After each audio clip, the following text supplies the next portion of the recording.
બોલો શ્રી કૃષ્ણ કનૈયા લાલ કી જય. દ્વારિકાધીશ કી જય. ભાગવત ભગવાન કી જય. સચ્ચિદાનંદ રૂપાય વિશ્વતપત્યાદિ હેતવે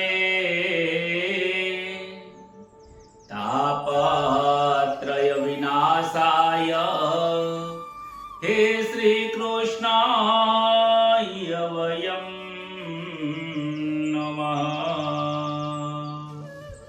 પ્રથમ નમો ગુરુદેવને હે જિલ્લરી લરીલા ગોપાય. માત પિતાને વંદન કરું રાખો શરણની માય.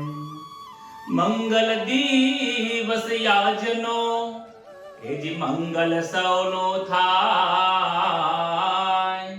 હેજી દાસ જયસના માનજો સૌ સંતોને રામ રામ. દાસ જયસના માનજો સૌ હરિ ભક્તોને જય શ્રી કૃષ્ણ પા.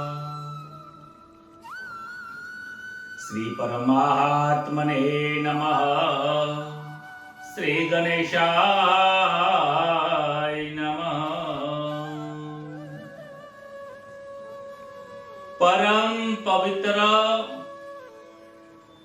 જે શ્રીમદ ભગવદ ગીતા જે શાસ્ત્ર છે, જે મહાન શાસ્ત્ર છે, એ ત્રિવેણીનો સંગમ છે. જ્યાં ગંગા, યમુના અને સરસ્વતીનો સંગમ થાય છે ત્યાં ત્રિવેણીનો ઘાટ કહેવાય છે. પરંતુ આ શ્રીમદ ભગવદ ગીતા એક એવું ત્રિવેણીનું સંગમ છે, એક એવું આ ભગવત જે સત્ર ચાલી રહ્યું છે, એક એવું ત્રિવેણીનું સંગમ છે કે જ્યાં કર્મયોગ, ભક્તિ યોગ અને જ્ઞાન યોગનો ત્યાં સંયોગ થાય છે. આ જીવાત્માને પરમાત્માના લક્ષ્ય તરફ જવા માટે કયા કયા મુખ્ય સાધનો છે, એ જો માર્ગદર્શન આપવા વાળો મહાન ગ્રંથ જો કોઈ હોય ને તો આ શ્રીમદ ભગવદ ગીતા છે. ભગવદ ગીતા એ ભગવાનના મુખમાંથી નીકળેલો જે પ્રવાહ છે, એ પ્રવાહની પાછળ પાછળ જો કોઈ જીવાત્મા પોતાનું નાવડું લઈને જો જાય ને તો મને જરૂર એટલો વિશ્વાસ છે કે એ સાગર સુધી પહોંચી જાય છે. અનંત સાગર રૂપી જે પરમાત્મા છે તેને પ્રાપ્ત થાય છે. આ જીવાત્માને પરમાત્માને પ્રાપ્ત કર્યા વગર આ જન્મમાં કે આવનારા જન્મમાં ક્યારેય ચાલવાનું નથી. ચાહે કોઈ પણ ધર્મ, વર્ણ, વ્યવસ્થાનો કોઈ પણ સદસ્ય કેમ ના હોય. જે રીતે આપણે ગઈકાલે જોઈ ગયા હતા કે ભગવાન શ્રી કૃષ્ણએ સાંખ્ય યોગનો ઉપદેશ આપ્યો છે, એની સાથે સાથે કહે છે કે હવે હું તને કર્મ માર્ગનો પણ ઉપદેશ આપું છું. હે અર્જુન, તું સાવધાન થઈને સાંભળ. કર્મની અંદર કહે છે કે સમતા રાખીશ તો તારા જીવનમાં તું મને જલ્દીથી પ્રાપ્ત થઈશ. તું જે યુદ્ધ કરે છે, જે વ્યવહાર કરે છે, એમાં સમતા રાખ, કારણ કે સમતા એ મારું સ્વરૂપ છે. જેમ આનંદ એ મારું સ્વરૂપ છે, પ્રેમ એ મારું સ્વરૂપ છે, એમ સમતા એ મારું સ્વરૂપ છે. મારામાં સમાન ભાવ છે. મારા માટે કોઈ ઉચ્ચ નથી, મારા માટે કોઈ નીચ નથી, મારા માટે કોઈ સુખી નથી, મારા માટે કોઈ દુખી નથી. હે અર્જુન, તું પણ જે કાર્ય કરે છે એમાં સમાનતા રાખ, સમાન ભાવ રાખીને કાર્ય કર, જેથી તું મને પ્રાપ્ત થાય. જે આનંદની પ્રાપ્તિ કરવી છે, જે અદ્વૈત તત્વની પ્રાપ્તિ કરવી છે તો તારે આ માર્ગ ઉપર ચાલવું પડશે. સમતા વિશે સુખ અને દુઃખમાં સમાન રહેવું એ જ સમતા યોગ છે, એ જ બુદ્ધિનો યોગ છે, એ જ મહાપુરુષો બુદ્ધિશાળી લોકો આ માર્ગને અપનાવે છે. ગઈકાલે પણ આપણે જોઈ ગયા એક વ્યવસ્થાત્મિકા બુદ્ધિ કીધી છે અને એક અવ્યવસ્થાત્મિકા બુદ્ધિ કીધી છે. જે વ્યવસ્થાત્મિકા બુદ્ધિ છે એનું લક્ષ્ય એક જ હોય છે કે જેનું પરમાત્માને પ્રાપ્તિ કરવી છે. કર્મો બધા કરે, ખાય પીવે ફરે હરે વ્યવહાર કરે, સંતાન થાય મોટા કરે, જવાબદારી પૂરી નિભાવે, પરંતુ એ જવાબદારી પૂરતું જ હોય છે. એ જવાબદારીમાં પણ લક્ષ્ય તો ઈશ્વરનું જ હોય છે. પરંતુ જે વ્યક્તિનું લક્ષ્ય આ સંસારના ભોગોનું છે, પૈસા છે, નોકરી ધંધો, આ જગતના પદાર્થમાં જેનું મન રહેલું છે એને અવ્યવસ્થાત્મિકા બુદ્ધિ કીધી છે, જેમાં અનંત શાખાઓ રહેલી છે કે એક ઈચ્છા પૂરી કરવા માટે એને અનંત કાર્યો કરવા પડે છે. બીજી ઈચ્છા પૂરી કરવા માટે એને અનંત મહેનત કરવી પડે છે. એ જેટલી મહેનત કરે છે મહેનતમાં આ દેહમાં જે આત્મા છે, આ દેહ આખું જીવન એમાં સુકાઈ જાય છે. અંતે આ દેહને એને પછી બાળવા સિવાય કોઈ ઉપાય રહેતો નથી. અને આ મનુષ્ય જન્મરૂપી જે હીરો એના હાથમાં આવ્યો છે, અમૂલ્ય સમય મળ્યો છે, એનો વેડ ખાઈ જાય છે. માટે તું જે કર્મ કરે એમાં સમાન ભાવ રાખ, સમાન બુદ્ધિ રાખ. જે કર્મ કરે એ કર્મની પાછળ તને કર્મનું બંધન જો થશે તો પાછો મનુષ્યોનીમાં આવીશ અને ત્યાં પણ ફરીથી તું કર્મ કરીશ અને કર્મમાં જો બંધન થાય એવા કર્મ કરીશ, પાછો તું ફરીથી મનુષ્ય જન્મમાં આવીશ. પુનરપી જનનમ પુનરપી મરણમ, જન્મ મરણ કર્મ, એક કર્મ ભોગવવા આવીશ એની પાછળ 100 કર્મ કરીશ, 100 કર્મ ભોગવવા આવીશ એની પાછળ 1000 કર્મો લાગુ પડી જશે. 1000 કર્મ ભોગવવાની સામે કરોડો તારે જન્મો લેવા પડશે. માટે હે અર્જુન, કર્મના બંધનમાંથી તું મુક્ત થાય એવો ઉપાય તને બતાવું છું. હવે તું સાવધાન થઈને સાંભળજે. શ્રીમદ ભગવદ ગીતાના 46મા શ્લોક સુધી આપણે જોયું હતું કે જે આ ભગવદ ગીતાની મહાન જ્ઞાન પ્રાપ્ત કરે છે એના માટે પછી નાના કાર્યો એને કરવાની જરૂર પડતી નથી. શરૂઆત જેને કરવી છે એના માટે દાન, પુણ્ય, જપ, તપ, તીરથ, દેવ દર્શન આ બધું છે. પણ જેની બુદ્ધિ સમાન થઈ જાય છે, જેની દ્રષ્ટિ બ્રહ્મ દ્રષ્ટિ થઈ જાય છે, જે અનંત સાગરને પ્રાપ્ત કરવાને લાયક અધિકારી બની જાય છે ને, એના માટે નાના જળાશયોનું કાર્યની જરૂર પડતી નથી. મોટું જળાશય કે ગંગા નદીના અંદર 1 ગ્લાસ તમે જો કોઈ કચરો નાખી દો તો એ ગંગાને કોઈ ફરક પડતો નથી. એવી જ રીતે બુદ્ધિશાળી પ્રાણીઓ, બુદ્ધિશાળી જે લોકો છે, જેની પ્રજ્ઞા બહુ મહાન છે, જે બુદ્ધિશાળી લોકો છે એ લોકો માટે આ શાસ્ત્ર ખૂબ ઉપયોગી બને છે. માટે હવે આગળનું કહે છે કે સાંભળ અર્જુન, કર્મણ્યેવાધિકારસ્તે મા ફલેષુ કદાચન મા કર્મ ફલ હેતુર્ભૂર માતે સંગોસ્ત્વ કર્મણિ. આ શ્લોક જે ભગવદ ગીતાનો 47 નંબરનો શ્લોક જે છે બીજા અધ્યાયનો, એ ખરેખર દરેક લોકોને યાદ છે. દરેક લોકોને યાદ જ હશે અને આવડતો પણ હશે અને એના વિશે સાંભળતા પણ હશે અને એનો અર્થ જનરલ દરેક લોકો જાણતા પણ હશે. પરંતુ એમાં રહેલું જે રહસ્ય છે એને કોઈ જાણી શકતા નથી. વાતો બધા કરે છે. શું વાતો કરે છે? કહે છે કે કર્તવ્ય કર્મ કરવામાં તારો અધિકાર છે. કર્તવ્ય શબ્દ વાપર્યો છે, કર્મ નથી વાપર્યો. કર્તવ્ય કર્મ, તને જે કર્તવ્ય પ્રાપ્ત થયું છે, ક્ષત્રિય તરીકે તારો ક્ષત્રિય ધર્મ શું છે? તો પુત્ર હતો, તારી માતાની જે આજ્ઞા હતી તારું પાળો તારો ધર્મ છે, તો તારો પુત્ર તરીકેનો ધર્મ શું છે? પત્ની તરીકેનો ધર્મ, કર્તવ્ય ધર્મ શું છે? એક નોકર તરીકે, શેઠ તરીકે, ઘરમાં વડીલ તરીકે, એક બાળક તરીકે, પત્ની તરીકે તારો ધર્મ શું છે? એટલે એને કર્તવ્ય કર્મ શબ્દ વાપર્યો છે કે કર્મણ્યેવાધિકારસ્તે, કર્તવ્ય કર્મ કરવામાં જ તારો અધિકાર છે. આગળ કહે છે મા ફલેષુ કદાચન, ફળમાં કદીએ નથી આશા. ફળની આશામાં ફળ જે છે એ પ્રાપ્ત કરવામાં તારો અધિકાર નથી. કર્મ કરી શકે છે, ફળ તારી જાતે તું લઈ શકતો નથી. ફળની ઈચ્છા વાળો પણ હે અર્જુન તું થઈશ નહીં. એની પાસે તને ફળ મળે એવી આશા પણ ન રાખીશ, અને તારી અકર્મણ્યતામાં પણ આસક્તિ ન થાઓ. તારું કર્મ કરું છું અને કર્મ ન કરું એમાં પણ તાનો આસક્તિ ન થાઓ. ખૂબ સરસ મજાનો આ શ્લોક છે ને વિસ્તારથી આપ જે સમજીએ.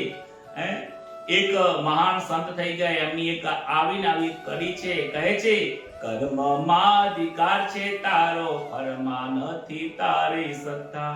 ફળની આશા છોડી દઈને યુદ્ધ કરવામાં જોડાઈ જા. એવું અર્જુનને સમજાય કૌરવો સંહારતા. ઓ રે મારે ગીતા રે માતા. ગીતા માતાનો ઉપદેશ એવો છે. અર્જુનને ઉપદેશ શ્રી કૃષ્ણ આપે છે કે કર્મણ્યેવાધિકારસ્તે, પ્રાપ્ત કર્તવ્ય કર્મનું પાલન કરવું એ જ તારો અધિકાર છે. નોકરી કરવા ગયા હોય અને એકાઉન્ટન્ટની આપણે નોકરી કરતા તો એકાઉન્ટન્ટ સંભાળે, પછી એચઆર ના સંભાળવા જવાય, અને એચઆર વાળો એકાઉન્ટ ના સંભાળતો હોય. તમને માર્કેટિંગ કરવા આપ્યું તો પછી માર્કેટિંગ કરવા માટે જ બહાર જવાનું હોય. તમને જે કાર્ય સોંપવામાં આવ્યું છે એ કાર્ય, જે અધિકાર મળ્યો છે એ અધિકારનું કાર્ય કરો. બ્રાહ્મણને એના કર્તવ્યનું કર્મ જ કરવું જોઈએ. બીજો જો કર્મ કરવા જાય તો એ દોષ રૂપ છે, એનું કર્મનું બંધન થાય છે. એવું ભગવદ ગીતા કહે છે. કર્તવ્ય કર્મમાં તારો અધિકાર છે, એમાં તું સ્વતંત્ર છે.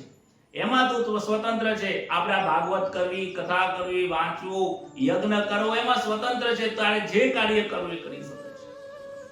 એમાં તને કોઈ બંધન નથી. કર્તવ્ય કર્મમાં કોઈ તને બંધન છે જ નહીં. એમાં તું સ્વતંત્ર છે. કારણ કે મનુષ્યની કર્મ યોનિ છે.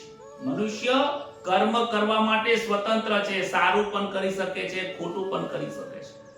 જ્યારે પ્રાણીઓની યોનિ છે, જીવજંતુઓ છે, સ્વદેજ છે, અંડસ છે, આ બધા જે લોકો પ્રાણીઓ છે, પશુ પક્ષી આ જેમ છે, એ લોકો ફક્ત કર્મને ભોગવી શકે છે. હે અર્જુન, એ નવા કર્મો નથી કરી શકતા. માટે મનુષ્ય એક કર્મ યોનિ છે. એટલે કર્મની યોગને સમજવું બહુ જરૂરી છે. મનુષ્ય સિવાય બીજી કોઈ યોનિમાં નવું કર્મ કરી શકાતું. કોઈ શ્વાન એમ કહે, કૂતરો એમ કહે કે મારે ભગવાનની પ્રાપ્તિ કરવી છે, મારે આવું કાર્ય કરવું છે, તો એ નથી કરી શકતો. એ ભોગ જ ભોગવી શકે છે. એને ફક્ત ને ફક્ત એ ભોગવાય જ છે, બીજું કંઈ કરી શકાતું નથી. મનુષ્ય જન્મના અંદર બે બાબતો ખૂબ મુખ્ય છે. એમાં શુભ કર્મ પણ બે પ્રકારના છે ને એમાં એક સમજાવે છે કે કયા કર્મનું છે. કે જૂના કર્મનો ફળ ભોગ અને નવો પુરુષાર્થ. મનુષ્ય જન્મ અહીંયા એક જૂના કર્મો ભોગવી રહ્યો છે અને બીજા નવા કર્મ કરી શકે છે. નવા કર્મ કરવાનો અહીંયા અધિકાર છે. પ્રાણીઓ એ કરી શકતા નથી, ખાલી ભોગ જ કરી શકે છે. બીજી યોનિમાં જૂના કર્મો ફળ ભોગવવાના જ હોય છે. અર્થાત કીટ, પશુ, પક્ષી, દેવલોકમાં, કદાચ તમે દેવલોકમાં પણ જતા રહો પણ ત્યાં પણ તમે નવું કર્મ નથી કરી શકતા, ભગવાનનું ભજન નથી કરી શકતા. ત્યાં પણ તમે ખાલી ભોગ જ ભોગવી શકો છો. અનેક યોનિ છે, એમાં તમે ફક્ત કર્મ કરી શકતા નથી, ભોગ ભોગવો છો. મનુષ્ય યોનિમાં તમે નવું કર્તવ્ય કર્મ કરીને, કે નવા સારા કાર્યો કરીને, કે નવા ખરાબ કાર્યો કરીને તમે નવું કર્મ ઊભું કરો છો. મનુષ્ય શરીર તો કેવળ નવા પુરુષાર્થ માટે જ મળ્યું છે. અહીંયા જૂના કર્મ ભોગવવાના તો છે જ, પરંતુ બીજું નવા કર્મો કરવા માટે જ આપણને મળ્યું છે. એમાં શુદ્ધ કર્મ કરી, સારા કર્મો કરીને પોતાનો ઉદ્ધાર કરવા માટે જ મનુષ્ય જન્મ મળ્યો છે. આ ભોગ ભોગવવા માટે તો અનેક પ્રાણીઓ છે. જે સ્ત્રી અને પુરુષને જે ભોગ ભોગવ્યા પછી જે આનંદ આવે છે, એવો જ આનંદ પ્રાણીઓને પણ આવે છે. આ આનંદમાં એના આનંદમાં કોઈ ફરક નથી. જે ભોજન કરવાથી તમને આનંદ આવે છે, એવો જ આનંદ પ્રાણીઓને પણ એવો જ આનંદ આવે છે. એ આનંદમાં કોઈ ફરક નથી. તમને જે બંગલામાં રહીને જે આનંદ આવે છે એ જ જમીનમાં ખાડો ખોદીને ઠંડકની અંદર રહેવામાં જે કૂતરાને આનંદ આવે છે, પ્રાણીઓને આનંદ આવે, એ જ આનંદ તમને પણ રૂમની અંદર એસી ચાલુ કરીને ઊંઘો છો એને પણ એટલો જ આનંદ પ્રાપ્ત છે. ભોગમાં આનંદ બધા જ માટે સરખો છે, પણ નવું કર્તવ્ય કર્મ કરવાનો અધિકાર આ બુદ્ધિશાળી મનુષ્યને જ આપ્યો છે. કહે છે કે મનુષ્ય શરીરમાં પણ બે પ્રકારના વિભાગો છે. એક તો તેની સામે સમક્ષ જૂના કર્મો ફળ રૂપે પ્રગટ થાય છે, એના કારણે અનુકૂળ અને પ્રતિકૂળ પરિસ્થિતિ નિર્માણ થાય છે, અને બીજા નવા પુરુષાર્થના નવા કર્મો અનુસાર એનું ભવિષ્ય નક્કી થાય છે. આપણને જે સુખ અને દુઃખ પ્રાપ્ત થયું છે, બહુ સમજજો, આ કર્મની ગતિ મહાન છે. કર્મની ગતિને સમજવું સામાન્ય માણસનું કાર્ય નથી. એ એવું સમજે છે કે હું આજે નોકરી કરવા જાઉં એટલે મને ફળ મળવું જોઈએ, મને પગાર મળવો જોઈએ, મેં આ વ્યક્તિ માટે સારું કર્યું, એની પાછળ હું સમય વેડફ્યો અને સમય આપ્યો, તો એને પણ મારા સારા ખરાબ સમયમાં એને સમય આપવો જોઈએ. દરેક વ્યક્તિને પોતાનું સારું કર્મ કર્યા પછી એક્સપેક્ટેશન રાખે છે. નેતાઓને પણ લોકોની સેવા કર્યા પછી, લોકોના પૈસાથી લોકોની સેવા કર્યા પછી માન સન્માનની એમને ઈચ્છાઓ હોય છે. લોકો મંદિરમાં દેવ દર્શન કરવા જાય છે, દેવ દર્શન કરવા પાછળ સૂક્ષ્મ અહંકાર રહેલો, સૂક્ષ્મ નહીં, આજે તો બહુ મોટો અહંકાર અને એક્સપેક્ટેશન એટલે કે એમની આશાઓ રહેલી છે કે હું મંદિરે જાઉં તો હું સુખી થઉં, મારા બાળકો સુખી થાય, મારા પરિવાર સુખી થાય. ક્યાંક ને ક્યાંક રહેલો ભગવાન માટે હું પ્રસાદ લઈ જાઉં, ભગવાનને પ્રસન્ન કરવામાં ભાવનામાં મનની અંદર ક્યાંક એવી એમની ભાવનાઓ આગળ આવશે. આ બાબતમાં કહે છે કે તમે જે કર્મ કરો છો, એ કર્મ, જે નવું કર્મ કરો છો એનાથી ભવિષ્ય નિર્માણ થાય છે, અને જે તમે સુખ દુઃખ અત્યારે ભોગવી રહ્યા છો એ તમે જે પહેલા કરેલા કર્મો છે એ તમારે સામે ફળના સ્વરૂપે પ્રગટ થયા છે. એટલે તો ક્યારેક તમને એવું અનુભવ થશે કે તમે સારા કર્મો કરો છો તો તમારી સામે ખરાબ ફળ ઉત્પન્ન થાય છે, અને ખરાબ વ્યક્તિને સારા ફળ ઉત્પન્ન થાય છે. કારણ એ જ છે કે જે એને સારું ખોટું પરિસ્થિતિ નિર્માણ થઈ છે એ પૂર્વ જન્મનું કોઈ કર્મ છે, યા તો પહેલા કોઈ સારા કર્મનું આ ફળ અહીંયા ભોગવી રહ્યો છે. અને આજે તમે જે સારા કર્મો કરો છો એનું આજે જ ફળ મળી જાય એવું નથી. આજે વાયુને આજે ઉગી જાય એવું જરૂરી નથી. ખેતરમાં આપણે દાણા નાખ્યા હોય અને તમે જુઓ કે કોઈક એવા બીજ હોય છે કે જે શિયાળામાં ઉગે, કોઈ બીજ પડ્યા રહે જે ઉનાળામાં ઉગે, ભર ઉનાળામાં વગર પાણી ઉગે. ઘણા એવા બીજ હોય છે કે ઘરની ઉપર એક તિરાડ પડી ગઈ હોય ત્યાં તુલસી ઉગી ગઈ હોય. તમે જોયું હશે, તમે કહો હું કુંડામાં વાઈન મારી જવું તો ઉગતું નહીં, અને આ જો અહીંયા ગટરની લાઈન જાય ત્યાં તુલસી ઉગી ગઈ, ત્યાં બીજ ઉગતું, અને ઉનાળામાં ઉગી ગયું હોય, ચોમાસામાં ના હોય, શિયાળામાં ના હોય, ભર ઉનાળામાં ઉગી ગયું હોય. બીજને ક્યારે ઉગવું એ અધિકાર આપણને નથી આપે. ફળ આપવાનો અધિકાર આપણો નથી. ફળ લેવાનો અધિકાર ઈશ્વર એને યોગ્ય લાગે, જ્યાં લાગે એ પ્રમાણે આપે છે. એના સર્વરમાં બધું ગોઠવેલું છે, ઓટોમેટિક એઆઈ ના જેમ બધું ગોઠવેલું છે. એઆઈ તો હવે આવ્યું, આદિ અનાદિથી એઆઈ ચાલી રહ્યું છે. ભગવાન કહે છે કે તું જે નવું કર્મ કરે છે એનાથી ભવિષ્ય નિર્માણ થાય છે. આજનું કરેલું કર્મ, લોકો કહે છે કે ભાગ્ય એટલે શું? ભાગ્યમાં હશે તો મળશે, પણ ભાગ્યમાં ક્યારે હશે? ભાગ્ય કેવી રીતે બને છે? કિસ્મત કેવી રીતે બને છે? તો કિસ્મત અને ભાગ્યની વ્યાખ્યા આપી દઉં. બહુ સરસ મજાની આ વ્યાખ્યા છે. આજનું કરેલું કર્મ બીજા દિવસે એ ભાગ્યમાં પરિવર્તિત થઈ જાય છે. આજના કરેલા કર્મ બીજા દિવસે ભાગ્યમાં પરિવર્તિત થઈ જાય છે. આ મહિનામાં કરેલા કર્મો 1 થી 10 તારીખમાં એનું ફળ પ્રાપ્ત થાય છે. એ પછી આ જન્મમાં પણ હોઈ શકે, 2 મહિના પછી પણ હોઈ શકે, 2 જન્મો પછી પણ હોઈ શકે, લાખો જન્મો પછી પણ એ ફળ મળી શકે છે. જેવું કર્મ એવું એનું ફળ. કહે છે કે ઉદ્ધાર કરવા માટે આ અંતિમ મનુષ્ય જન્મ આપ્યો છે. અનેક કર્મોના, સારા ખોટા કર્મોનો એટલો મોટો ઢગલો થઈ ગયો છે કે આ એક મનુષ્ય જન્મ પણ બધા કર્મ ભોગવવા માટે પણ ઓછો પડે.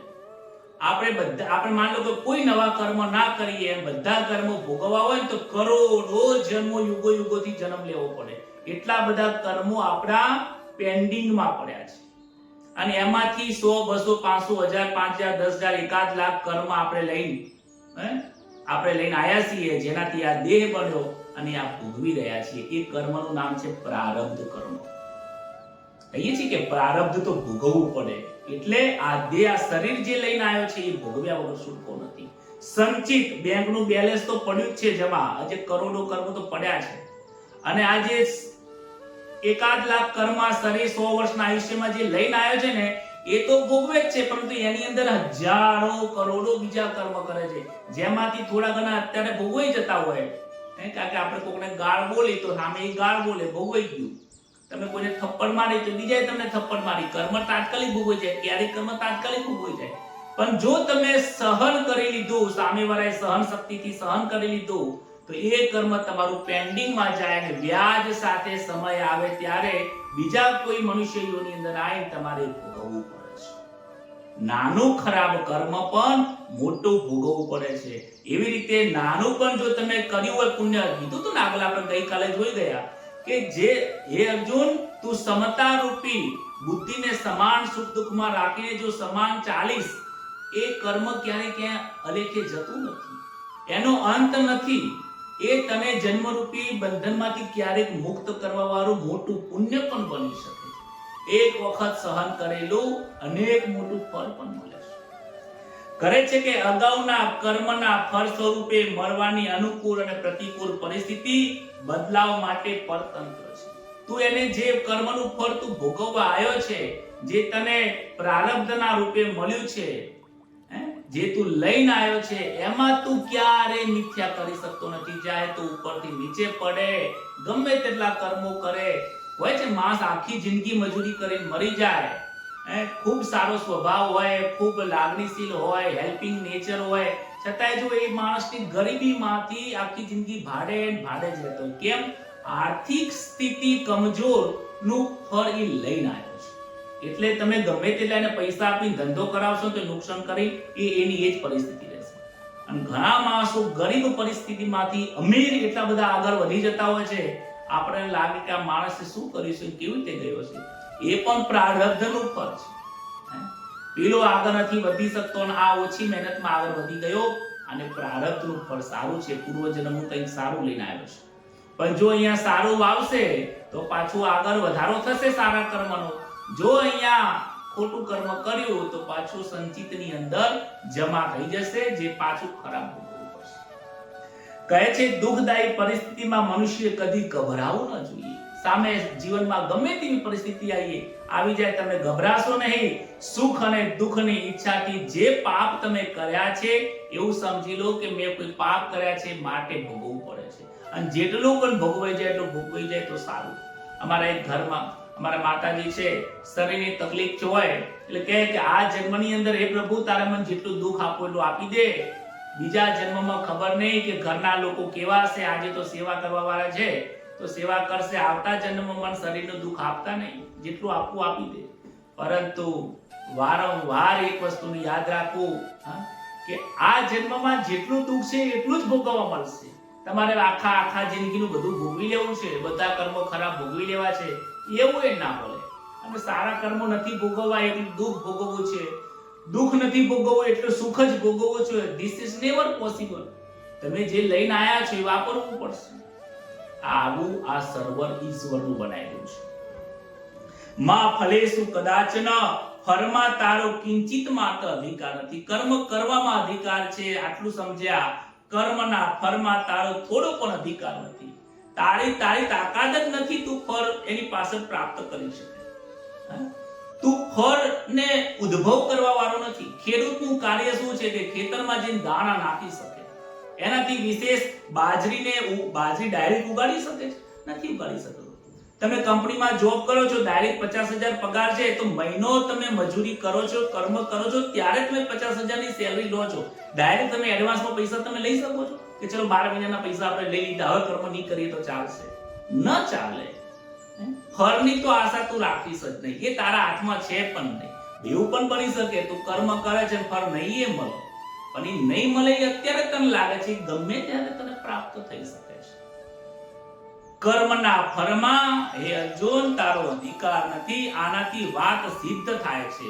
જો ફળ આપણે જાતે પ્રાપ્ત નથી કરી શકતા એનો મતલબ એમ છે કે ફળની આશામાં તું પરતંત્ર છે. તું ફળની આશા રાખી શકે નહીં. ફળ મહેનત કરવામાં તારો અધિકાર છે, ફળમાં તારો અધિકાર નથી. માં કર્મ ફલે ફલ હેતુર્ભુ. જે કર્મ ફળની ઈચ્છા વાળો પણ ના થાય, તું એવું એક્સપેક્ટેશન પણ ના રાખીશ, એવી આશા પણ ના રાખીશ કે હું આ કર્મ કરું તો મને ફળ પ્રાપ્ત થાય, હું આટલા લોકોની સેવા કરું તો મને માન સન્માન પ્રાપ્ત થાય. ઘણા લોકો આજે વૃદ્ધાશ્રમ ખોલી બેઠા હોય, મફત ફ્રીમાં જમાડતા હોય છે.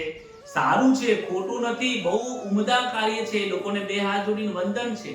પરંતુ એ કર્મની પાછળ આવા સત્કર્મોની પાછળ જો મનમાં ઉદ્દેશ્ય આવો આવી જશે કે આ બધું કરું છું જેનાથી લોકો મને ઓળખે, મને માન મળે, સન્માન મળે, લોકો વાહ કરે, તો સમજી લેજો કે એ કર્મનું ફળ ખૂબ હીન થઈ જાય છે. આવું નેક્સ્ટ આગળના શ્લોકની અંદર આવવાનું છે.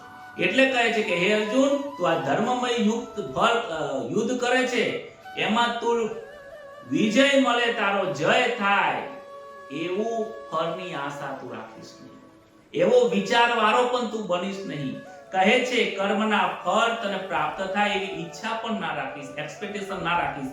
જો એક્સપેક્ટેશન રાખીશું ને તો તમે દુખી થશો. તમે જોજો, તમે કોઈકને પૈસા આલી મદદ કરી હોય અને પછી જ્યારે તમને જરૂર પડે ત્યારે પછી તમે પૈસા માંગો, કાં તો પછી તમે પૈસા લઈ લીધા અને તમે ક્યારેક એની જોડે તમે મદદ માંગો અને એ મદદ તમને ના કરી શકે તો તમને બહુ દુઃખ થશે. જો એના દુઃખની પરિસ્થિતિમાં આ વ્યક્તિ હાજર હતો, પણ આજે મને તકલીફ છે તો માણસ હાથ છોડીને નીકળી ગયો છે.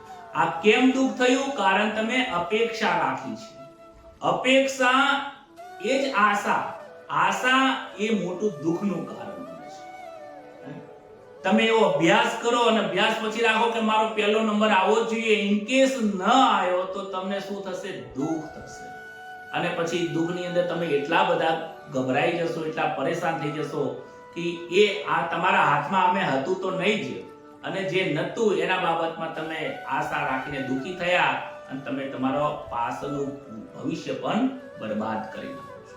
એટલે આશા તો કોઈ વ્યક્તિ જોડે ના રાખો. જો આશા રાખી તો દુઃખને તમે પ્રાપ્ત કરો છો, સમજી લેજો. આશા છે તો એની પાછળ દુઃખ તૈયાર બેઠું છે. કહે છે માતે સંગોસ્પ કર્મની, કર્મ નહીં કરવામાં. હવે કહે છે કે હું ફળની આશા કર્મ કરું તો ફળની આશા ના રાખું તો એના કરતા બેટર છે કે હું કર્મ કરું જ નહીં. ઘણા બુદ્ધિશાળી લોકો આવું વાત કરે, એના કરતા કર્મ ના કરવું સારું, એના કરતા લોકોની સેવા ના કરવી સારી, એના કરતા કોઈને બે પૈસા ના આપવા સારા. હવે કર્મ ન કરવામાં શું થશે? તમે આળસુ બની. આના કરતા ન ભણવા મજા. આવું કર્મ ન કરવું એ પણ જો તું કરીશ તો પણ તું દુઃખને પ્રાપ્ત થઈશ, કારણ કે કર્મ ન કરવાથી તું આળસુ બની જઈશ.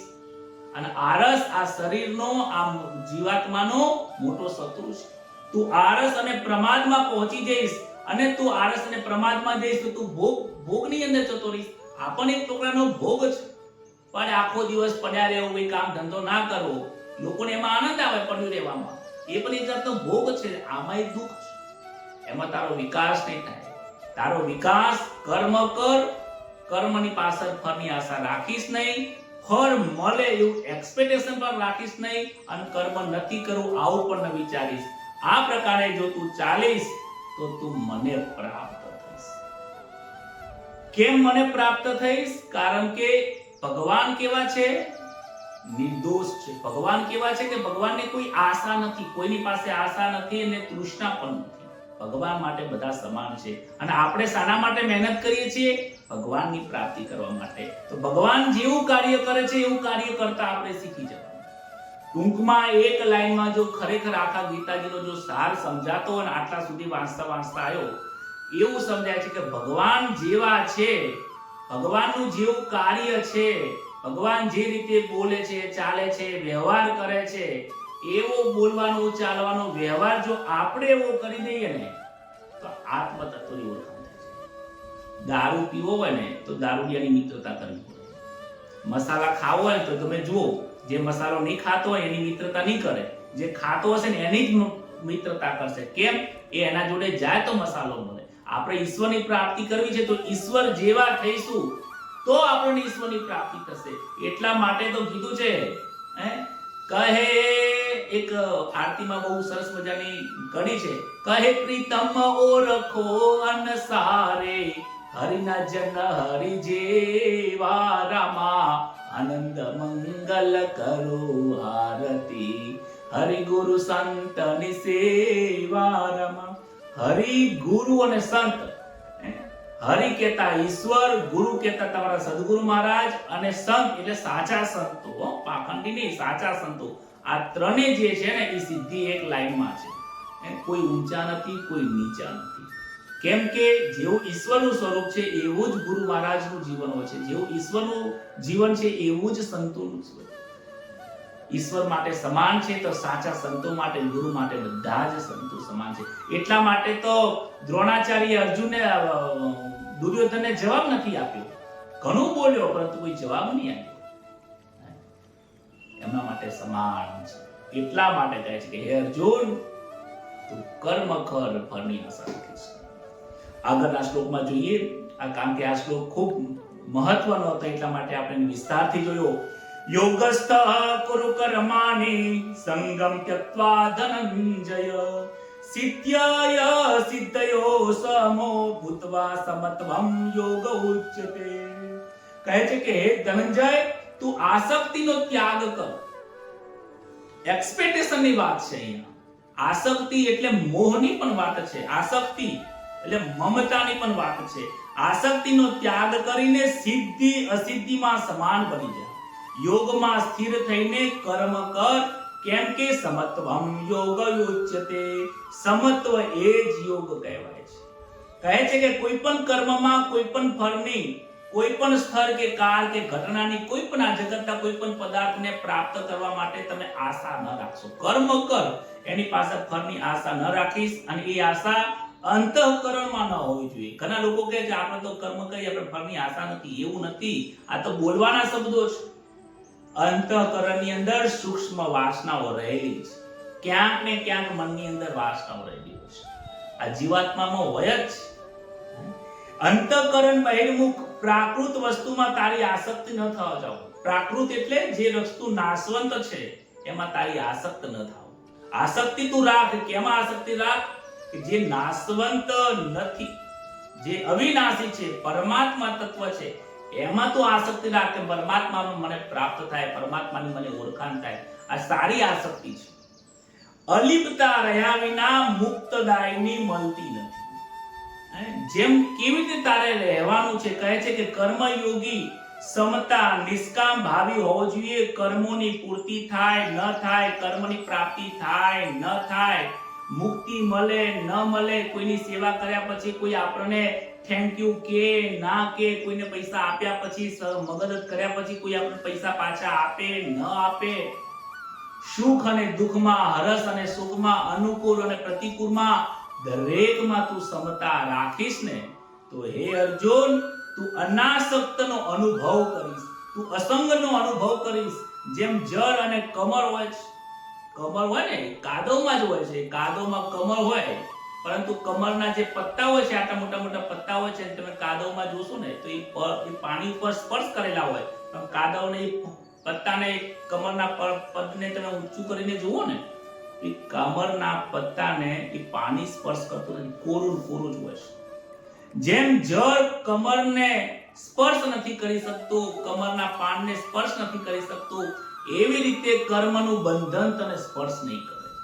જો એક્સપેક્ટેશન રાખીશ, આશા સાથે કર્મ એ બંધનમાં લઈ જાય છે. આશા વગરનું કર્મ એ તમને બંધનમાંથી મુક્ત કરે છે. અને બંધનમાંથી મુક્ત કરે છે એનો મતલબ એમ કે એ કર્મની અંદર નાના નાના સૂક્ષ્મ જો દોષો રહેલા હશે તો તને એ દોષનું ફળ મળશે નહીં. ખેતી કરીએ, એમ ખેતીમાં કોકે કે શું વાવ્યું છે, કે બાજરી વાવી છે, કેટલી થશે અને કે જે થાવું થાય, ભગવાનની ઈચ્છા હોય. આપણે તો વાવવા વાળા છીએ, આ બધું ઉપરવાળાના હાથમાં છે.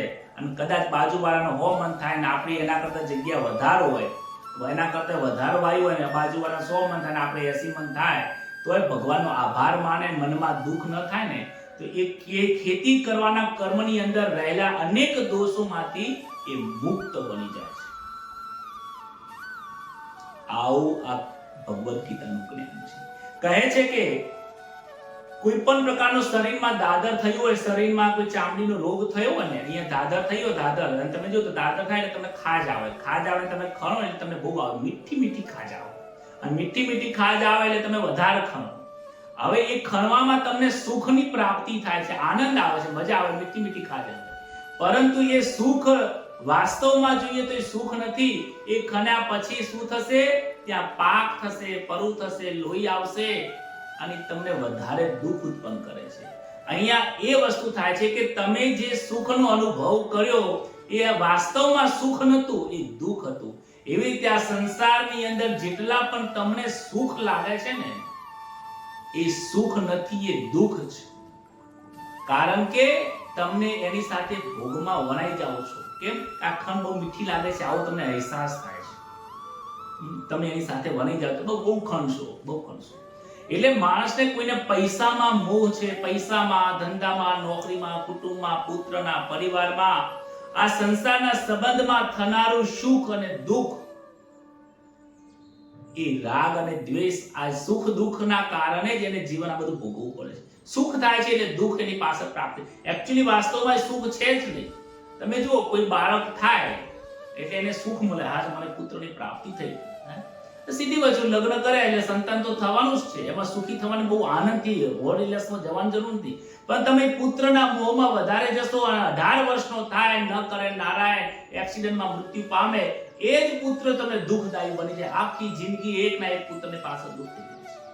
પરંતુ તમારું જો પહેલેથી જ મન હોય કે ઠીક છે, લગ્ન થયા છે, બાળક તો થાય છે, અને એ પણ આ સંસાર છે, શરીર છે ત્યાં સુધી છે, નથી. માતા પિતા, કુટુંબ, પરિવાર, સંસાર, જ્યાં સુધી શરીર છે ત્યાં સુધી છે. એટલે જો સમાન જો તમારી બુદ્ધિ થઈ જશે ને, તો તમને એ દુઃખદાયક નહીં બને, એ કર્મનું બંધન તમને નહીં થાય. નહીતર જે પુત્રના મોહમાં જે તમને દુઃખ થયું છે ને, પાછું એ પુત્રનો મોહનું દુઃખ ભોગવવા માટે ફરીથી નવો જન્મ લેવો પડશે. વિચાર કરો કે આવા તો કેટલા આપણા મનના વિચારોથી બંધન આપણે રોજે રોજ ક્ષણે બાંધી રહ્યા છીએ. માટે કહે છે, યોગમાં સ્થિર રહીને કર્મ કર. જે તું કર્મ કરે છે, સમત્વમ યોગ ઉચ્યતે, તું જે કર્મ કરે છે, યોગ એટલે આંખો બંધ કરી યોગ કરવો, એ યોગ નથી ભાઈ. એ યોગ પાછો અલગ છે, એ હઠ યોગ કહેવાય ને, એ બધા યોગ અલગ છે, આગળ આવશે. સમત્વમ યોગ ઉચ્યતે, સુખ અને દુઃખ દરેક કર્મની અંદર, દરેક પદાર્થની અંદર, દરેક જીવાત્મામાં તું સમાન બનીને રહીશ, સમત્વમ સમ રહીશ. એ યોગ ઉચ્ય એટલે તને પરમાત્માની પ્રાપ્તિ કરાવે છે. એ જ કર્મ કર્તવ્ય કર્મ છે તારું. આગળના શ્લોકમાં કહે છે, દુરેન વ્યવરમ કર્મ, દુરેન વ્યવરમ કર્મ બુદ્ધિ યોગાદ્વનંજય, બુદ્ધો શરણમચ્છિન્ન કૃપણા ફલહેતવ. કહે છે બુદ્ધિ યોગ. હવે જો વારંવાર અહીંયા સમતા આવે છે એટલે તમારે સમાનતા સમજવાનું, સુખ અને દુઃખને સમ સમજવાનું. દરેકની અંદર કોઈ પણ આશા અને તૃષ્ણા વગર, અપેક્ષા વગરનું જે બુદ્ધિ છે એને તમારે બુદ્ધિ યોગ સમજવાનો અને સમતા સમજવાનું. કારણ કે હવે જે જ્ઞાન છે એ બુદ્ધિ યોગ અને સમતા શબ્દ વાપરવામાં આવશે. કહે છે કે બુદ્ધિ યોગ સમતાની અપેક્ષાએ, એની અપેક્ષાએ સકામ કર્મ અત્યંત નિકૃષ્ટ લઈ જાય છે, નિકૃષ્ટ છે. આથી હે ધનંજય, તું બુદ્ધિ અને સમતાનો આશ્રય લઈ લે. કેમ કે ફળનું નિમિત્ત બનાવનારાઓ અત્યંત દીન છે, નિમિત્ત બનવા વાળાઓ અત્યંત દીન છે. આ શ્લોકનો અર્થ બહુ સમજવાની જરૂર છે. જો એક લાઈનમાં સમજાઈ દઉં તો નિષ્કામ કર્મ જીવાત્માને શુદ્ધ કરી નાખે છે અને સકામ કર્મ જીવાત્માને બાંધી દે છે. સકામ અને નિષ્કામને બરાબર સમજી લઈએ કે કોઈ કર્મની પાછળ આશાઓ રહેલી હોય એને સકામ કહે છે. કામનાઓની સાથે કર્મ કરે, સકામ કર્મ જે બંધનમાં લઈ જાય છે. નિષ્કામ કર્મ જે કર્મની પાછળ કોઈ આશા નથી, કોઈ વ્યવહાર કરો એમાં કોઈ આશાઓ નથી, તો યુદ્ધ કરે એની પાછળ કોઈ આશા નથી, કોઈ તમારા ઘરે આવે જાય, બોલે ચાલે, વ્યવહારમાં કોઈ પણ કર્મની પાછળ તમે કોઈની સેવા કરો, કોઈને મદદ કરો, કંઈ પણ તમે કર્મ કરો, નોકરી કરો, ધંધો કરો, દરેક કર્મની પાછળ કોઈ પણ પ્રકારની આશાઓ ન હોય, કામનાઓ વગરનું કર્મ એને નિષ્કામ કર્મ, અને નિષ્કામ કર્મ એ ઈશ્વરની પ્રાપ્તિ જલ્દીથી કરાવે છે. કેમ? કારણ કે તમને કર્મનું બંધન થશે નહીં. જેટલા કર્મના બંધન ઓછા થશે એટલા જ જન્મો ઓછા લેવા પડશે. બોલો રાધે રાધે. સમજાતું હોય તો બોલજો, લખજો નીચે કે રાધે રાધે, એટલે હું સમજી જઈશ કે તમને આ વસ્તુ સમજાય છે. સમતાની અપેક્ષાએ સકામ કર્મ કરવું એ અત્યંત નિકૃષ્ટ છે. બરાબર છે? એટલે કેવું છે કે જે સકામ કર્મ છે એ નિષ્કામ કર્મ કરતો નીચું છે, નાનું છે. કેમ? કારણ કે બંધનમાં નાખે છે. નિષ્કામ કર્મ બંધનમાંથી મુક્ત કરે છે, એટલે સકામ કર્મ કરતા નિષ્કામ કર્મ ઘણું ઊંચું છે. કેમ? એ ઊંચા પદની પ્રાપ્તિ કરાવે છે, પરમાત્મા સુધી પહોંચાડી જાય છે. નિષ્કામ કર્મની અંદર વિકૃતિ નથી. પરમાત્મા જે કાર્ય કરે છે એ નિષ્કામ કર્મ હોય છે. આમ પરમાત્મા કોઈ કાર્ય કરતા નથી, છતાં પણ એક આ દેહ ધારણ કરીને શ્રી કૃષ્ણ કરી રહ્યા છે, રામચંદ્ર ભગવાન કરે છે. એટલે જે એમના જન્મ લે છે, જન્મના સમય જે કાર્ય કરે છે એ પણ નિષ્કામ કર્મ કરે છે. એમની પાસે કોઈ કામનાઓ હોતી નથી, એટલે જે નિષ્કામ કર્મ કરે એટલે પરમાત્માની પ્રાપ્તિ થાય છે. ભગવાન નિષ્કામ છે, કામ રહિત છે. શરીરમાં અહંતા અને મમતા હોવી એ જ પશુ બુદ્ધિ છે. આ સકામ કર્મ ક્યારે થાય છે? તમને અપેક્ષાઓ કેમ થાય છે? કારણ કે તમે એ વ્યક્તિના જોડે જો સાંભળજો, મમતા અને મોહથી બંધાઈ જાઓ છો. હું મારા પુત્રને આજ્ઞા કરું એટલે એને મારી પાસે પાળવું જોઈએ. કેમ? કારણ કે મને એ પુત્રના ભાવથી બંધાઈ ગયો છું. મારી પત્નીને હું જે કાર્ય કહું એ કરવું જ જોઈએ. તો આવું એ પત્નીના ભાવથી, મમતાથી બંધાઈ જાય છે, એટલે ત્યાં સુખ અને દુઃખ થાય છે. અને આ જે બુદ્ધિ છે ને, એટલે ભગવાન એને પશુ બુદ્ધિ કહે છે. શ્રીમદ ભાગવત કથાની અંદર પરીક્ષિત રાજાને સુખદેવજી મહારાજ સમજાવે છે, કહે છે ત્વમ તુ રાજન મરિષ્યતિ પશુ બુદ્ધિ મિમામ જહિ. હે પરીક્ષિત, આ પ્રકારની પશુ બુદ્ધિ તું છોડી દે કે તને કોક મારશે, તું કોક મરી જશે, તને કોક આઈને કરડી જશે. આવી તારી જે બુદ્ધિ છે ને એ પશુ બુદ્ધિ છે. તારી આ સદબુદ્ધિ નથી. સકામ કર્મ સ્વાર્થથી કરેલા કર્મને દુઃખ ઉત્પન્ન કરે છે. નિષ્કામ કર્મ પરમાત્માના શરણે લઈ જાય છે. એ જ વાત સાથે 50મો શ્લોક આપણે સુધી પહોંચ્યા છીએ. બુદ્ધિર્યુક્તો જહાતિહ ઉભે સકૃત દસ્કૃતે તસ્માદ યોગાય યુજ્યસ્ય યોગઃ કર્મસુ કૌશલમ. યોગઃ કર્મસુ કૌશલમ. યોગમાં કુશળતા એ જ કૌશલતા છે. એ જ યોગમાં, કર્મમાં કુશળતા એ જ યોગ છે. આ શબ્દ પણ ઘણા લોકો વાંચતા હશે અને એના વિશે ઘણા લોકો જાણતા પણ હશે. અને તમે જોયું સ્કૂલની અંદર કે યોગની જ્યાં જ્યાં ચાલતું હોય છે કે ઘણા મોટા મોટા સંસ્થાઓના નીચે લખેલું છે યોગઃ કર્મસુ કૌશલમ. આવો વર્ડ ઘણા લોકો સ્લોગન વાપરતા હોય છે, પરંતુ એને ખૂબ સમજવાની જરૂર છે. કે કહે છે સમત્વ એટલે બુદ્ધિથી યુક્ત મનુષ્ય અહીં જીવિત અવસ્થામાં જ પુણ્ય અને પાપ બંનેનો ત્યાગ કરી દે છે. આથી તું યોગ ક્ષમતામાં જોડાઈ જા, કેમ કે યોગ જ કર્મમાં કુશળતા છે. જે બુદ્ધિશાળી લોકો છે, જે જ્ઞાની છે, જેને આ ઈશ્વરની પ્રાપ્તિ કરવી છે, વ્યવસ્થાત્મિકા બુદ્ધિ જેની છે, જેનું લક્ષ્ય પરમાત્માની પ્રાપ્તિ છે, આવા મહાન જે શ્રેષ્ઠ પુરુષો છે એ મનુષ્યો આ જન્મની અંદર જ ઈશ્વરની પ્રાપ્તિ કરી દે છે. નરસિંહ મહેતા મીરાબાઈને એક જ જન્મની અંદર પ્રાપ્ત કરી, કોઈ એમના લાખો જન્મોથી દોડતા દોડતા નતા આયા હશે, થોડો પ્રયત્ન કરતા આયા હશે, આ જન્મમાં એક જ ઝાટકે એમને એક જ ઈશ્વરની પ્રાપ્તિ થઈ ગઈ. આવા ઘોર કળિયુગમાં, એ પણ અંગ્રેજોના શાસન દરમિયાન. વિચાર કરો કેવી રીતે પ્રાપ્ત કરી છે. સમત્વમ યોગ ઉચ્યતે યોગઃ કર્મસુ કૌશલમ. એમની બુદ્ધિ કેવી હતી? આ જીવિત અવસ્થામાં આ જે મનુષ્ય અવતાર મળ્યો છે એ જ અવસ્થાની અંદર એમણે શું કર્યું છે? સમતા રૂપી બુદ્ધિ યોગને વાપર્યો છે એમણે. એટલે એમને પાપ અને પુણ્ય બંનેને ત્યાગ કરી દીધું. એમને એવું વિચાર્યું નથી કે આ કર્મ કરું તો મને પુણ્યની પ્રાપ્તિ થાય, આ કર્મ કરું તો મને પાપ લાગશે. એ અર્જુનને લાગે છે. અર્જુનને કેવું લાગે છે કે જો હું મારા પોતાના લોકોને બચાવવા જાઉં તો હું યુદ્ધ નહીં કરી શકું. યુદ્ધ નહીં કરું તો મને ક્ષત્રિય ધર્મ તરીકે સ્વધર્મનો મને દોષ લાગશે યુદ્ધ નહીં કરું તો.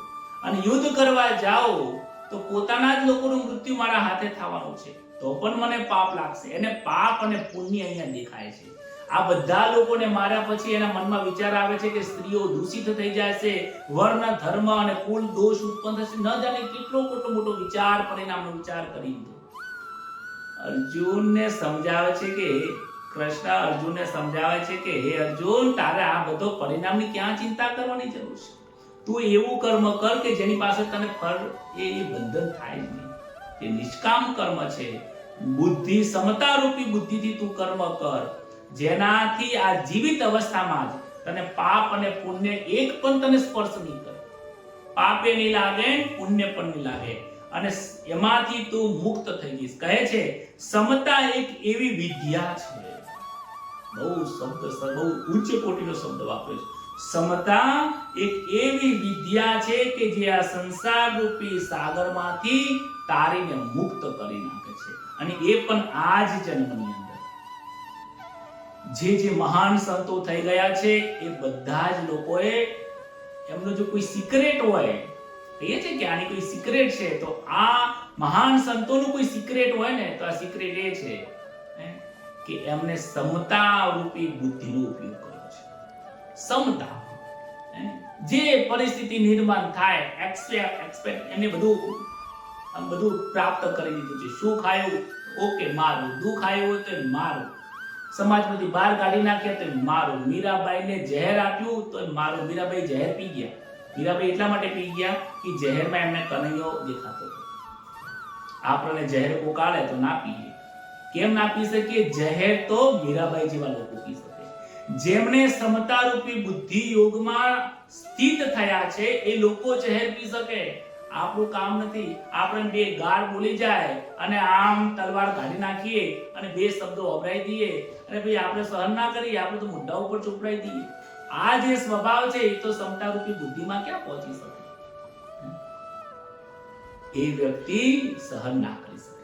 જે સહન કરે છે એ લોકો જ કડવા ઘૂંટડા પી શકે છે. એ લોકો ઝેર પી શકે છે. જેનામાં સહન શક્તિ નથી, જેનામાં સહન શક્તિ નથી એ કડવા ઝેર પી શકતા નથી. કારણ તમે જો મહાદેવજીએ વિષને ધારણ કર્યું હતું. તમને એમ લાગે મહાદેવજીએ શું સહન કર્યું છે? મહાદેવજીએ સહન કર્યું એવું તો તમે હું પણ નથી કર્યું. મહાદેવજીએ એમના જીવનમાં ખૂબ સહન કર્યું છે અને શરૂઆતમાં જ સહન કર્યું. એમના સસરા એમના ખુદ દુશ્મન હતા.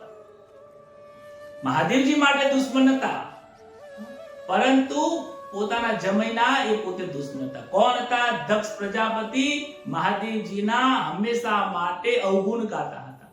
ક્યારે મહાદેવજી વિશે, પોતાના જમાઈ વિશે સારું બોલ્યા નથી. એટલો બધો મહાદેવજી પ્રત્યે એમનો તિરસ્કાર કર્યો છે, એટલી બધી મહાદેવજીની નિંદા કરી છે કે જે નિંદાને શાસ્ત્રને પણ શરમ આવે છે કે આવા શબ્દો હું કેવી રીતે શાસ્ત્રમાં લખું. લોકો વાંચશે તો અમારો પણ લોકો નિંદા કરશે કે મહાદેવજી વિશે તમે આવું શાસ્ત્રમાં કેમ લખ્યું. એવી નિંદા દક્ષ પ્રજાપતિએ કરી છે. અને જો વિચાર કરો, જે નિંદા કરવા વાળો છે એનું મસ્તક છેદાઈ જાય છે. અને એ જે નિંદા કરી સહન કરી છે ને એ વ્યક્તિએ કડવા ઘૂંટ એમના હૃદયની અંદર, આ ગળાની અંદર એમને સ્થાપિત કરે છે. આવા લોકો સહન કરે છે. મીરાબાઈએ જીવનમાં સહન કેટલું સહન. દરબારની બાઈ રાજા રજવાડાની અંદર રહેતી હોય, જેનું મસ્તક મોઢું કોઈ જોઈ ના શકે, અને એ ચમારના ઘરે જઈને ગુરુ બનાવે અને ત્યાં જઈને અનેક લોકોની જોડે જઈને ભજન કરે, રાત્રે મોડે સુધી ત્યાં ભજન કરે. એક જ લક્ષ્ય, વ્યવસાત્મિકા બુદ્ધિ, લક્ષ્ય પરમાત્માનું છે, કૃષ્ણ સિવાય બીજી કોઈ વાત નહીં. આવું જેનું લક્ષ્ય હતું, આવા લોકોએ કડવા ઘૂંટા, જે વિચાર કરો ને એ જેટલા કડવા ઘૂંટા પડે. શું એમને મેરા નહીં માર્યા હોય, એના ટોળા નહીં માર્યા હોય, સાસુ હોય, કેટલા બધા શબ્દોમાં વર્ણન કર્યું છે. છતાં પણ મીરાબાઈએ ક્યારે એવું નથી કીધું કે મારા મેવાડમાં આવું દુઃખ છે. એમને સુધારવાનો પ્રયત્ન કરજો, જ્ઞાન આપ્યું છે કે રાજાજી તમે સમજો. આવો જે યોગ છે, સમબુદ્ધિ જે રાખે છે એ લોકો આ જન્મની અંદર જ, ભગવાન કહે છે તારે બીજા જન્મ લેવાની જરૂર પડશે, જીવિત અવસ્થાની અંદર જ પાપ અને પુણ્યમાંથી એ ત્યાગ કરી થાય છે. કારણ કે જેને કોઈ આશા જ નથી તો એને બંધન થવાનું નથી. બંધન નહીં થાય તો પાપે નહીં લાગે, પુણ્ય નહીં લાગે. પાપ ને પુણ્ય બંને જતા રહે ત્યારે મોક્ષની પ્રાપ્તિ થાય છે. આવું આ કહે છે કે સમબુદ્ધિ વાળો મનુષ્ય પાપ અને પુણ્ય બંનેમાંથી મુક્ત થાય છે. તમે ખૂબ પુણ્ય કરી નાખો અને કશું જ પાપ ના કરો તો એ મનુષ્ય અવતારમાં આવવું પડે તમારે. કારણ કે દેવલોકમાં જવું પડે, દેવલોકમાં જઈને તમારે પુણ્ય ભોગવવું પડે. એમ પુણ્ય ભોગવાઈ જાય પાછું મનુષ્ય જન્મમાં આવવું પડે. એટલે એકલું પુણ્ય પણ ન ચાલે, એકલું પાપ ન ચાલે. પાપ અને પુણ્ય બંને સમાપ્ત થઈ જવું જોઈએ. અને એ હરખ અને સુખ ન થાય, દુઃખ ને સુખ ન થાય એવા વ્યક્તિઓ લોકો ત્યાં પહોંચી શકે છે. આગળના શ્લોકમાં કહે છે કે આત્મા નિષ્કામ છે અને અસંગ છે. આપણે બધા આત્માની ઓળખાણ કરવા બેઠા છે, પરમાત્માની પ્રાપ્તિ કરવા બેઠા છે. તો પરમાત્મા કેવા છે? પરમાત્માને પાપ પણ નથી, પુણ્ય પણ નથી. કેમ? કારણ કે નિષ્કામ છે. નિષ્કામ છે એટલે કર્મનું બંધન એમને થયું નથી. આપણે પણ ભગવાન એ જ કહે છે મારી પ્રાપ્તિ કરવા માટે તારે નિષ્કામ થવું પડશે. મારી પ્રાપ્તિ થવા માટે તારે સમબુદ્ધિવાળો થવું પડશે.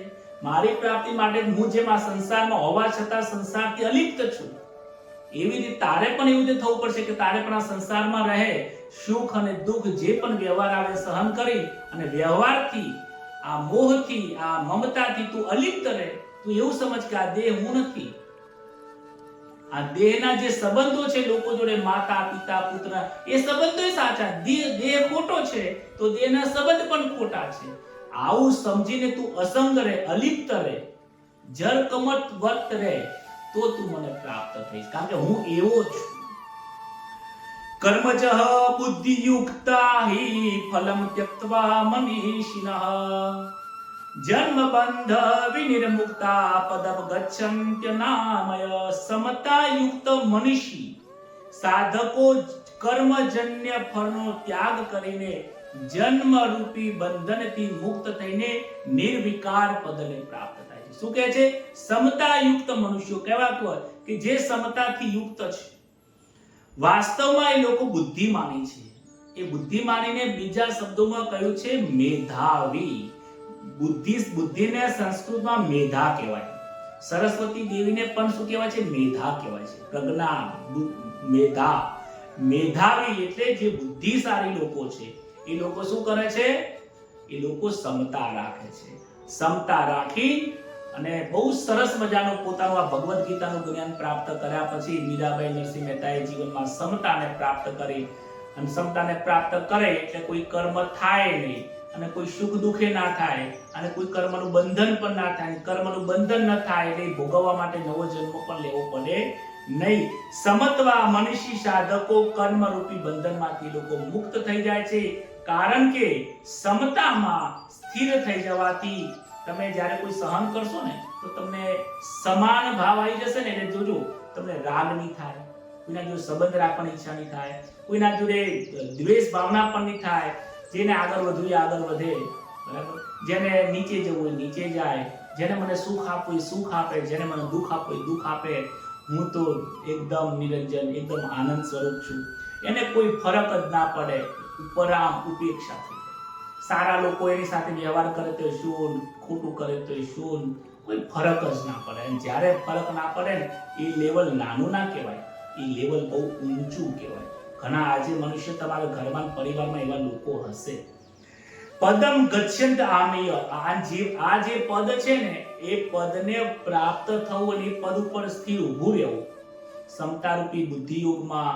અને કોઈ ફરક ના પડવો, લોકો પ્રત્યે ઉપેક્ષા, એકદમ ન મિત્ર ન શત્રુ, આવું વિચારી આવા જ્ઞાન ઉપર સ્થિર રહેવું. અને એ સ્થિર રહેવાથી કયા પદને પ્રાપ્ત થાય છે? જે ગુણાતીત તત્વ છે, અનામય પદને પ્રાપ્ત છે. એનામાં કોઈ વિકાર હોતો જ નથી. કોઈને સારું કરવાની ઈચ્છા ના થાય, કોઈનું ખરાબ કરવાની ઈચ્છા ના થાય, એને કોઈને હરખે ના થાય, શોકે ના થાય, દુઃખે ના થાય.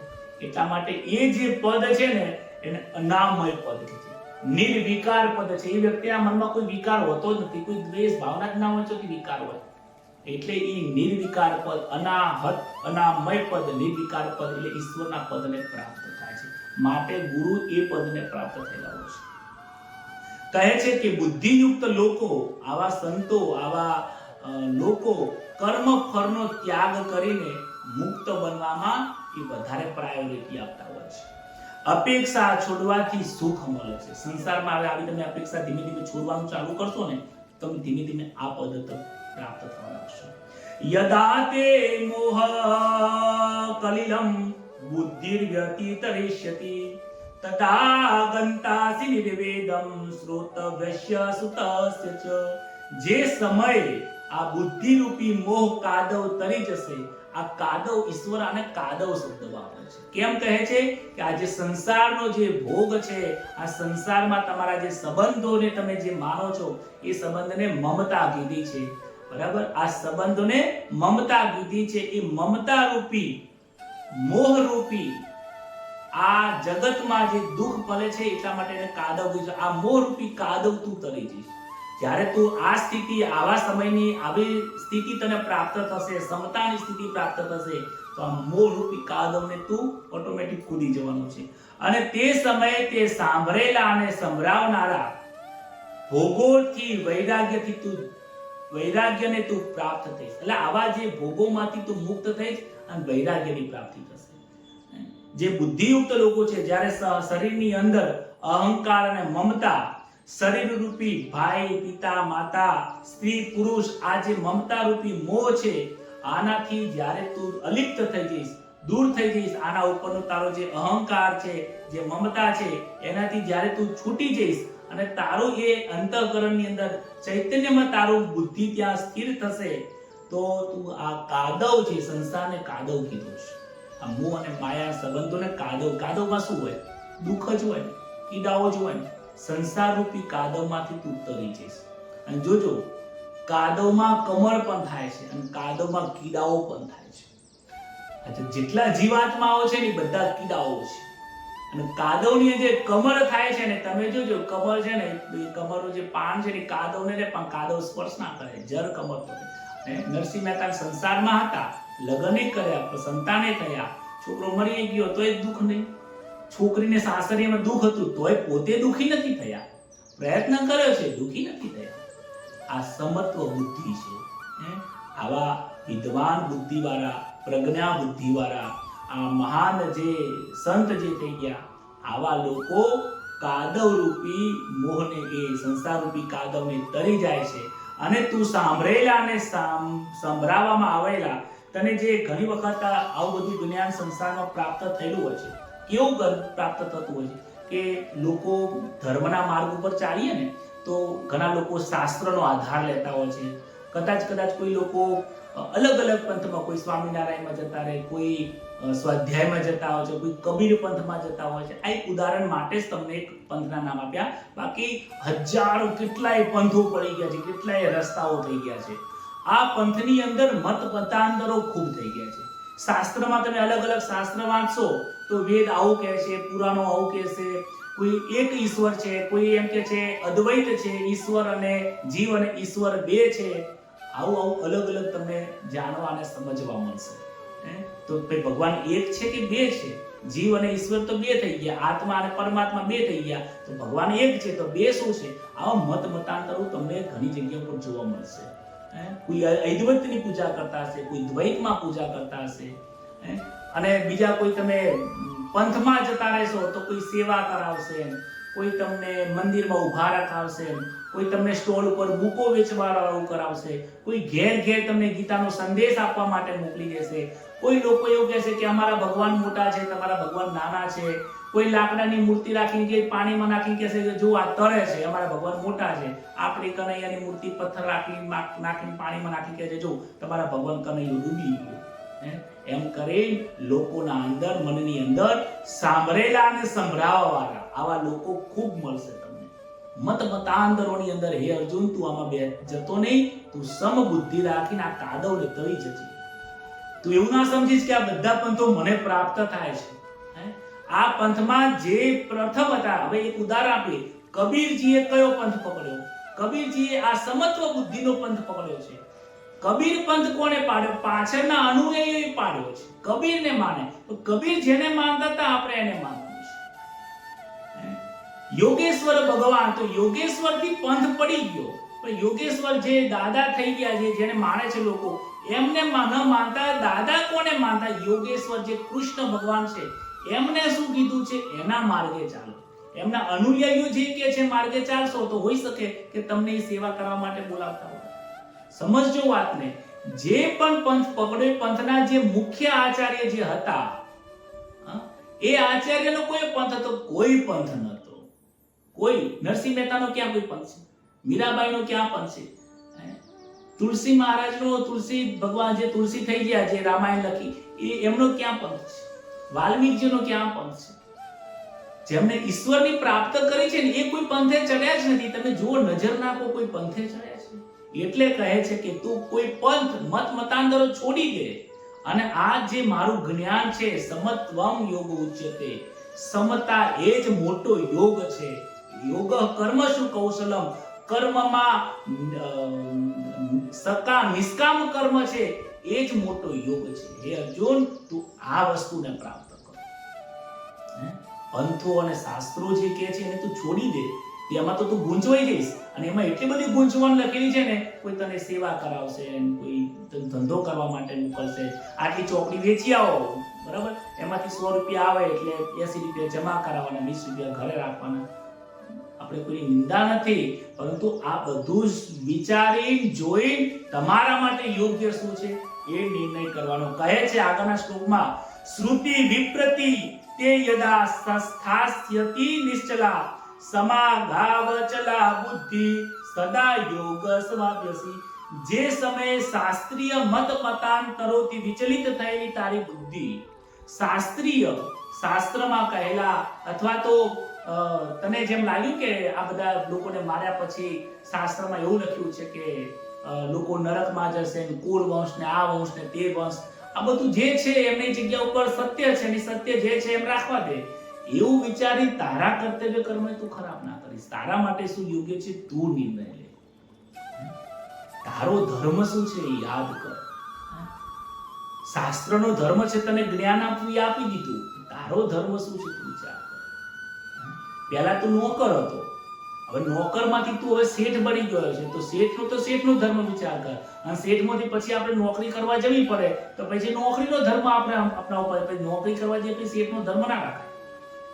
એટલે કહે છે કે શાસ્ત્રીય મતભેદોથી અનેક જે વાડાઓ છે, પંથ છે, સંપ્રદાય છે, આ બધાના મત મતાંતરોથી તારી બુદ્ધિને વિચલિત કરી દેશે, તને અલગ જગ્યાના માર્ગ ઉપર લઈ જશે. એમાં તારી બુદ્ધિને નિશ્ચય કર અને પરમાત્મામાં તું અચલ થઈ જા. પરમાત્માની પ્રાપ્તિ થવાના જે માર્ગ છે એમાં તું અચલ થઈ જા, એમાં તું ચલાયમાન ના થઈ જઈશ. અહીંયાથી તને ચલાયમાન કરવા વાળા ઘણા મળશે, કહેશે પરમાત્માની પ્રાપ્તિનું, પણ કરાવશે તને ભોગોની પ્રાપ્તિ કરાવશે. ત્યાં નવો કંઈ ધંધો ચાલતો છે, તને કંઈ ખબર નહીં. બહુ સ્પષ્ટ ચર્ચા કરવા જઈએ તો કદાચ કોઈને દુઃખ પણ લાગી શકે, કારણ કે ભગવદ ગીતા બહુ સ્પષ્ટ વાત કરી દીધી છે, સ્પષ્ટ વાત કરી છે. મત મતાંતરોમાં તું જઈશ નહીં, નહીતર તારી બુદ્ધિને તું એની જગ્યાથી તું વાટો વળી જશે. તમારે અમદાવાદથી બોમ્બે જવું હોય તો જે એક્સપ્રેસ હાઈવે પકડો છે પકડી રાખ. બાકી વચમાં નડિયાદનો રસ્તો આવ્યો, જો વળી જઈશ તો નડિયાદનો આવશે, વડોદરાને આવશે, ને પછી સુરતમાં આવશે, સેલવાસનો આવશે, રસ્તાઓ ઘણા બધા આવશે. તું જે રસ્તે ચાલે છે અને એ રસ્તા ઉપર પેલા નિશ્ચય કર, આ રસ્તો પરમાત્મા સુધી પહોંચશે. સદગુરુએ તને બતાવ્યો છે, સદગુરુના માર્ગે જે રસ્તો બતાવ્યો છે, શ્રી કૃષ્ણએ અર્જુનને જે માર્ગ બતાવ્યો છે, આપણે જે આ માર્ગ ઉપર ચાલી રહ્યા છીએ, જે આ સત્સંગ થઈ રહ્યો છે, એ નિશ્ચય કરીને કે આ રસ્તો સાચો છે. અને પછી અચલ બની જાય, ચલાયમાન ના થઈશ. અને એ જગ્યાએ તું ચલાયમાન નહીં થાય તો જ છે, કહે છે પછી તારો પરમાત્માથી વિયોગ નહીં થાય, સંયોગ થઈ જશે. પરમાત્માની વિયોગ હતો અને વિયોગને દૂર કર્યો એટલે યોગ થઈ ગયો. જ્યારે તું આ રીતે આ સમ બુદ્ધિવાળા યોગની અંદર ચાલીશ, આ કર્તવ્ય કર્મ ઉપર તું ચાલીશ, નિષ્કામ કર્મ ઉપર તું ચાલીશ, તો જો પરમાત્માથી તારો જે વિયોગ થઈ ગયો છે એ વિયોગમાં તારો સંયોગ થઈ જશે, તને એ વસ્તુની પ્રાપ્તિ થઈ જશે અને એ વસ્તુમાં સ્થિર રહેવું, અચલ રહેવું એ જ નિત્ય યોગ છે. એ જ કહે છે કે એ જ સદા યોગ છે. નિત્ય અનુભૂતિ દ્વારા કરવામાં આવે કર્મયોગ. કર્મયોગની અંદર શું છે કે નિષ્કામ કર્મ કરીને ઈશ્વરની પ્રાપ્તિ કરવી એ કર્મયોગ છે. જ્ઞાનની અંદર ઈશ્વર અને મારું સ્વરૂપ, હું ઈશ્વરનો પુત્ર છું, ઈશ્વરનો હું અંશ છું. મમઈ વાસો જીવ લોકે, આગળના અધ્યાયમાં આવશે, જીવ મારો અંશ છે. એટલે હું જે છું એ સંસારનો નથી, આ દેહ નથી, હું આ શરીર નથી, હું જયેશ નથી, બ્રાહ્મણ નથી, હું પરમાત્મા તત્વનો અંશ છું. તો પરમાત્માનો છોકરો હોય તો પરમાત્માનો જો પુત્ર હોય તો પરમાત્મા જેવું જ વર્તન હોવું જોઈએ. ઘરમાં સંસ્કારી છો, ઘર સંસ્કારી હોય અને છોકરો પછી ખોટા કુસંગે ચાલી જાય તો લોકો કહે જો તારો બાપ ક્યાં તું ક્યાં. કહીએ છીએ, સમાજના લોકો પણ કહે છે કે તારું ઘર ક્યાં, તું આ કાર્ય કેવા કરે છે. એવી રીતે સદગુરુ મહારાજ પણ આપણને કહે છે, હે જીવાત્મા, હે જયેશ, તારું ઘર એટલે તારો પરમાત્માનું જે આત્મ સ્વરૂપનું નિજ ઘર છે એ ઘર તારું કેવું, અને તું આ કેવા ઘરમાં રહે છે, આ ભોગ પદાર્થની અંદર રહે છે. નીકર આ તારો કુસંગ છે. સત્સંગ કર, સત્સંગ એ તારું ઘર છે. આવું અલૌકિક જ્ઞાન પ્રાપ્ત કરે એને સત્સંગ કહેવાય છે. એ જ્ઞાન યોગ છે. પછી આવે ભક્તિ યોગ. આગળ આ ટૂંકમાં તમને કહી દઉં, ભક્તિ યોગ આવશે. મારામાં જે ચૈતન્ય તત્વ છે એ જ તમારામાં છે. એટલે હું તમારી સાથે ખરાબ કરીશ તો હું ભગવાનની સાથે ખરાબ કરીશ. આવો ભાવ થાય, એ આવો ભાવને નીકાળીને પછી એમ કે હું જે કરું છું બધા ભગવાનની સાથે પ્રેમથી રહે, લોકોને દરેક વ્યક્તિ સાથે પ્રેમ અને ભાવ અને આનંદથી વર્તન કરે. દરેક વ્યક્તિ સાથે, આ સંસારના દરેક પદાર્થો સાથે પ્રેમથી જીવન જીવે, એ ભક્તિ યોગ આવી જાય છે. ઘણા લોકો હઠ કરે છે, આંખો બંધ કરીને કેટલાય દિવસો સુધી હઠ કરે છે, પ્રાણાયામ કરે, આંખો બંધ કરીને લાંબા સમય સુધી યોગ કરતા હોય પ્રાણાયામ, એને હઠ યોગ કહેવાય છે. વિશ્વામિત્રે હઠ યોગ કર્યો હતો. ક્ષત્રિયોમાંથી બ્રાહ્મણ થવું હતું, બ્રહ્મની પ્રાપ્તિ કરવી હતી, 60,000 વર્ષ સુધી તપ કર્યું. હવે હઠ કરીને ભગવાનની પ્રાપ્તિ કરી, એ હઠ યોગ કહેવાય.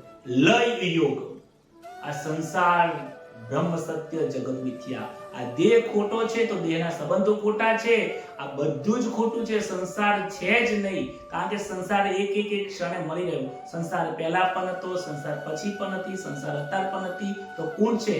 આત્મ તત્વ ચૈતન્ય એક હું જ છું, બીજું કોઈ જ નથી. આવો સંસાર ઈશ્વરમાં, આખા સંસારને ઈશ્વરમાં લય પમાડી દે એને લય યોગ કહે છે. અને બીજો પછી અષ્ટાંગ યોગ આવે છે. એના પર આવશે યમ નિયમ આસન પ્રાણાયામ પ્રત્યાહાર અને ધારણા ધ્યાન. જે પતંજલિના લોકો કરે છે, આંખો બંધ કરીને ધ્યાન કરે, આસન પાસન અલગ આસનો કરે, પ્રાણાયામ કરે, મનને સ્થિર કરવાનો પ્રયત્ન કરે. 1 લાખ રૂપિયા કોક લઈને જતું રહ્યું હોય અને 1 લાખ રૂપિયા આપણને કોઈ આવતું ના હોય, હવે એના વિચારોમાં આપણું મન યોગની અંદર સ્થિર થાય ખરું? 50 લાખ રૂપિયા માર્કેટમાં લેવાના હોય અને એને યોગ કરવા બેસાડો તો એનું મન સ્થિર થાય ખરું? નાનો છોકરો મરી ગયો હોય, એનું મન સ્થિર થાય ખરું?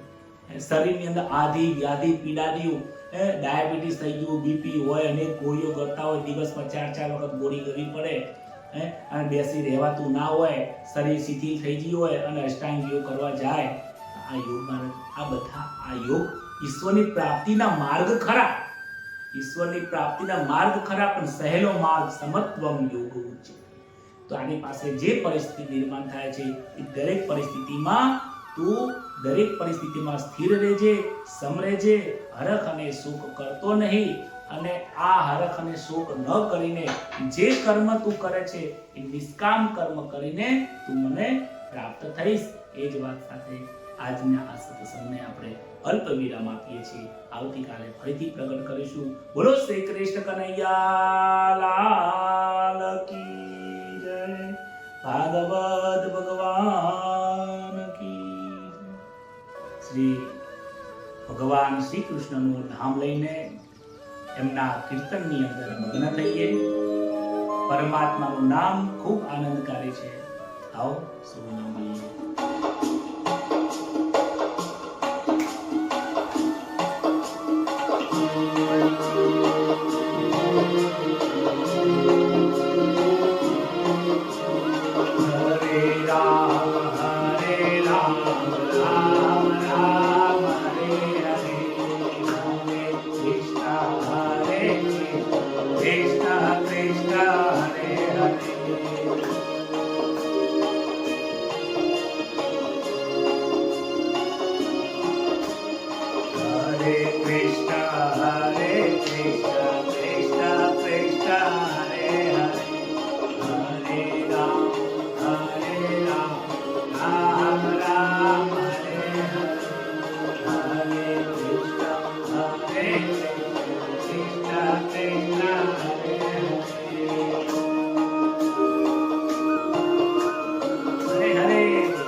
ભગવત ભગવાન કી જય.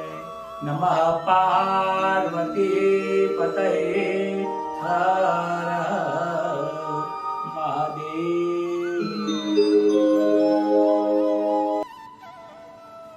આજે કથા કરીને જ્ઞાન યોગ, કર્મ યોગ, સાંખ્ય યોગ આ પ્રાપ્ત કરીને અંતરમાં ખૂબ હરખાવું છું, બહુ આનંદ થાય છે અને મને પણ ખૂબ નવું જાણવા મળે છે કે ખરેખર આ બધા યોગો અને આ બધા જે ઈશ્વરની પ્રાપ્તિના જે સાધનો છે અને આપણે કઈ ગલતી કરી રહ્યા છીએ, કયા કયા પંથોમાં જઈને કયા કયા વાડામાં બંધાઈને કઈ ગલતી કરી રહ્યા છે, એ આપણી ગલતી પણ દેખાય છે. આવો ઈશ્વરનો માર્ગ ભગવદ્ ગીતા છે. આપણે દરરોજ જોડાઈએ, સમયસર જોડાઈએ અને લોકોને પણ જોડવાનો પ્રયત્ન કરીએ. એ જ વાત સાથે સૌને જય શ્રી કૃષ્ણ, શુભરાત્રી.